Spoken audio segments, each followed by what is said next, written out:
Overview alih daya PLN mulai dari 2014 sampai saat ini dan tujuan kebijakan alih daya di PLN. Berdasarkan data hasil rekon TAD sampai dengan triwulan keempat tahun 2019, jumlah TAD di tahun 2014 adalah 80.876 orang.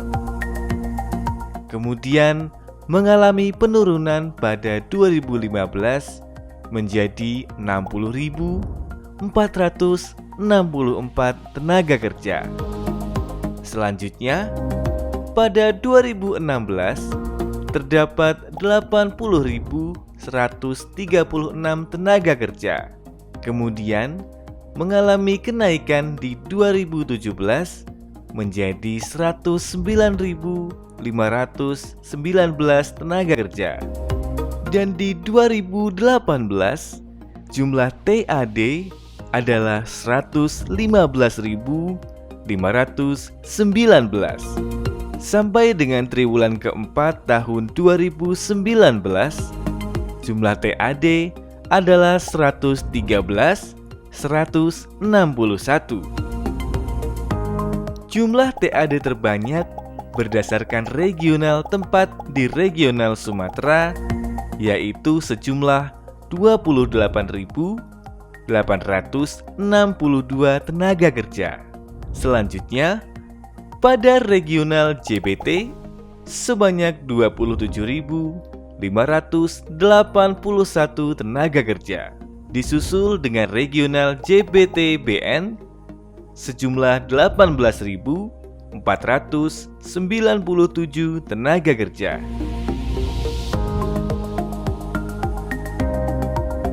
Pegawai PLN dengan jumlah 44.673 orang jika ditambah dengan tenaga alih dayanya sebesar 113.161 orang harus mampu menciptakan kerja tim yang baik. Dalam penambahan tenaga alih daya, EVP atau GM bertanggung jawab untuk mengendalikan biaya dan jumlah pekerja dari pelaksanaan penyerahan sebagian pekerjaan kepada perusahaan lain pada divisi induk sesuai dengan yang tersedia dalam rencana kerja dan anggaran perusahaan atau RKAP. Penambahan tenaga kerja alih daya ini juga harus mendapat persetujuan tertulis dari EVP yang mengelola dan membina kebijakan penyerahan sebagian pekerja kepada perusahaan lain. Tujuan kebijakan sistem alih daya di PLN antara lain sebagai acuan dalam penyerahan sebagian pelaksanaan pekerjaan kepada perusahaan lain, sebagai dasar pengawasan dalam pelaksanaan penyerahan sebagian pelaksanaan pekerjaan kepada perusahaan lain, sebagai pedoman untuk mendapatkan perusahaan lain yang berkualitas dan mampu melaksanakan pekerjaan sesuai SLA dan PGA, serta menjamin kesejahteraan pekerjanya, serta meminimalisir potensi masalah ketenagakerjaan yang timbul dari implementasi alih daya.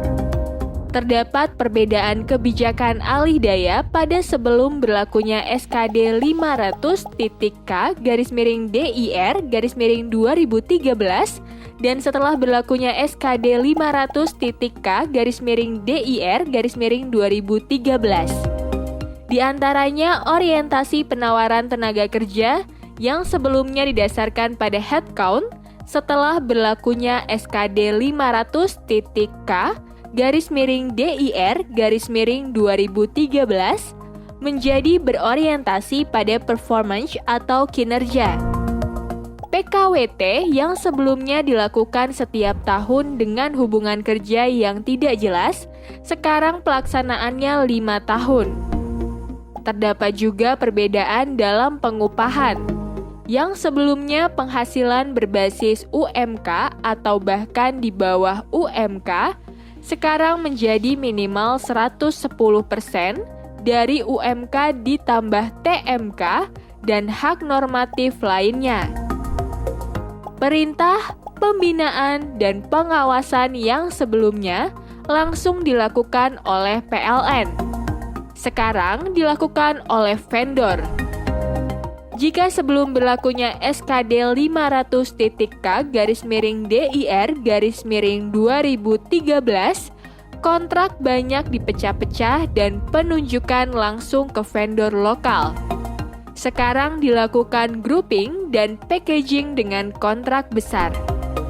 Jika dahulu tidak ada reward dan punishment, sekarang dengan adanya SLA atau PGA, maka diberlakukan reward dan punishment.